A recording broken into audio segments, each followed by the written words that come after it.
Dictation start होगी 5 second बाद।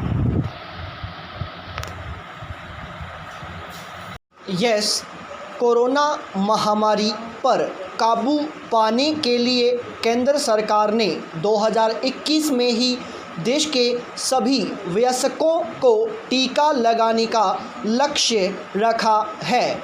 इस लक्ष्य का पूरा होना जरूरी है, न सिर्फ देशवासियों को स्वस्थ रखने के लिए बल्कि आर्थिक गतिविधियों को सामान्य बनाने के लिए भी। इसलिए वित्त मंत्रालय का यह सुझाव काफ़ी महत्वपूर्ण है कि अगले कुछ महीनों तक 24 घंटे टीकाकरण की व्यवस्था करनी चाहिए। मंत्रालय का मानना है कि सितंबर तक कम से कम 70 करोड़ लोगों को टीके लगाने होंगे, क्योंकि हर्ड इम्यूनिटी के लिए 80% से ज़्यादा लोगों में एंटीबॉडी विकसित होना ज़रूरी है। इस लक्ष्य को हासिल करने के लिए प्रतिदिन 93 लाख से 1 करोड़ के बीच टीके लगाने होंगे। अभी 8-9 घंटे की शिफ्ट में हम अधिकतम 42.6 लाख टीके लगा सके हैं। घोषित लक्ष्य तक पहुंचने के लिए 24 घंटे टीकाकरण एक अच्छा सुझाव है, लेकिन यह तभी कारगर होगा जब टीकों की उपलब्धता सुनिश्चित होगी। वैक्सीन कंपनियां लगातार उत्पादन बढ़ाने का प्रयास कर रही हैं और सरकार ने भी इस बार आगे बढ़कर करीब 74 करोड़ डोज की बुकिंग कर ली है। उम्मीद की जा रही है कि जुलाई से सितंबर के बीच टीकों की पर्याप्त खुराक उपलब्ध होगी। अगस्त से दिसंबर के बीच 2016 करोड़ वैक्सीन खुराक उपलब्ध होने का अनुमान है, यानी टीका लगाने की व्यवस्था बना ली जाए तो दिसंबर तक लक्ष्य हासिल करना मुश्किल नहीं होगा। टीकाकरण की व्यवस्था भले ही केंद्र सरकार ने अपने हाथ में ले ही ली है, लेकिन उसे रफ्तार देने और व्यवस्था की निगरानी का जिम्मा राज्यों के पास ही है। केंद्र में वैक्सीन उपलब्ध हो जाने के बाद जल्द से जल्द लोगों को लगाने का हर संभव प्रयास करना राज्यों का दायित्व है।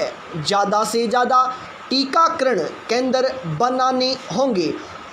पल्स पोलियो टीकाकरण की तरह ही देश में मौजूद 1,50,000 हेल्थ सब सेंटरों और हेल्थ वेलनेस सेंटरों का इस्तेमाल करना होगा।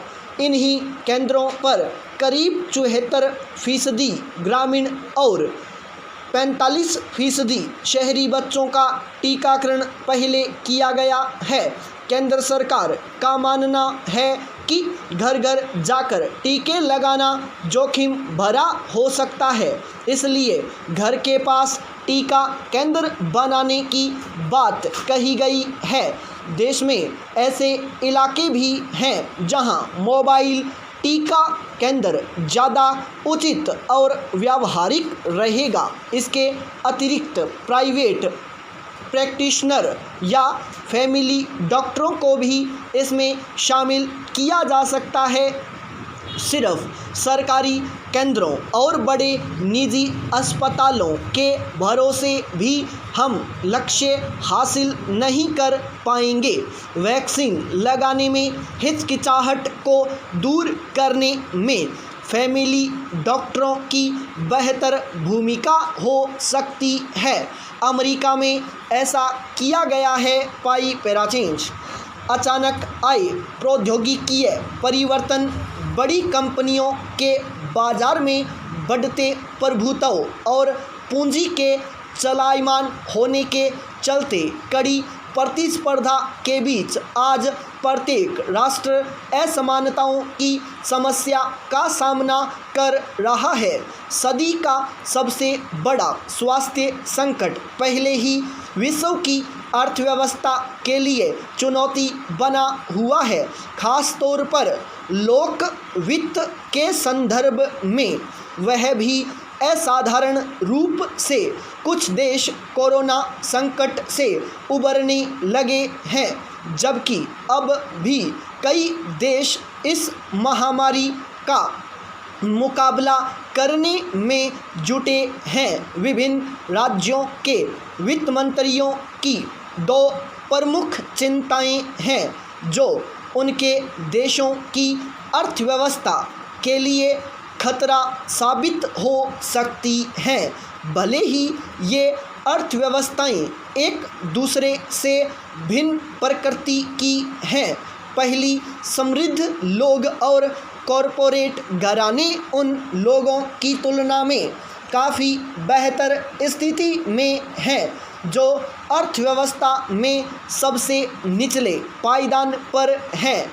निम्न आय वर्ग के कर्मचारी और अभिभावक अपने स्वास्थ्य व बच्चों की सुरक्षा और आजीविका में से किसी एक को चुनने की जदोजहद को मजबूर हैं।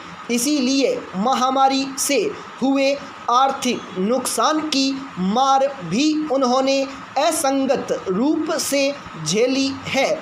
छोटे कारोबार बंद होने से कारोबारियों के सामने अपने समुदायों के संरक्षण का संकट आ खड़ा हुआ है। इस बीच कॉरपोरेट जगत के राजस्व में उछाल देखा गया है और उच्च आय वर्ग के कर्मचारी व शेयर होल्डर इस संकट से अपेक्षाकृत बेहतर आर्थिक स्थिति के साथ उभरे।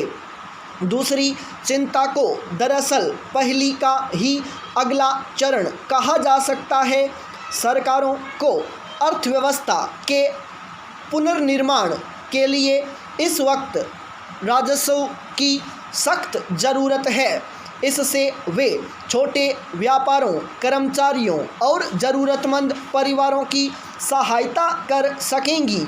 महामारी संकट खत्म होते होते सरकारों को और अधिक राजस्व की ज़रूरत होगी जो जलवायु परिवर्तन और लंबे समय से चले आ रहे संरचनात्मक मुद्दों के समाधान में काम आएगा। इसलिए राजस्व हासिल होना महत्वपूर्ण है, चाहे वह कहीं से भी हो। लंबे समय से कर्मचारियों की आय ही राजस्व का माध्यम बनती आई है, क्योंकि उनकी आय का पता लगाना और उसकी गणना आसान है। पूंजीगत आय पर कर लगाना थोड़ा मुश्किल है, क्योंकि पूंजी गतिशील है और आय लेखांकन के परिष्कृत तौर तरीकों से ज़्यादा प्रभावित होती है।